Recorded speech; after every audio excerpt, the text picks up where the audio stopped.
यत्रौच विनादेन अवधिष्ठापमोक्षं अर्थं ओ వేటగాడ ప్రేమలో నిలిపోయి ఉన్న రెండు రాజపక్షులలో నీకు దాన్ని చంపినందుకు నీకు ఎన్నప్పటికీ నీతి శాంతి కలగదు అని వాల్మీకి మహర్షి నోటిలో నుండి జాలువారిన మొదటి శ్లోకము. వీరిలో ఎంతో లోతైన అంతరార్థాలు ఉన్నాయి.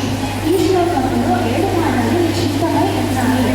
పానిషాద, బాలకాండ, అవతార రహస్యము, ప్రతిష్టాత్మకమః, అయోధ్యకాండ, పితృవాక్య పాలన, శాశ్వతీ సమాహ, అరణ్యకాండం, శాస్త్రకల్పం సంపాదించుకున్నాడు.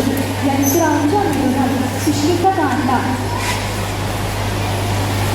వంకరగా పోయే కొండ, ఏకం సుందరకాండం, సీతాన్వేషణ హనుమంతుని రంగు, అవధీహి యుద్ధకాండ, అవతార పరిసమాప్తం, బాలకాండ, శ్రీరామాయణ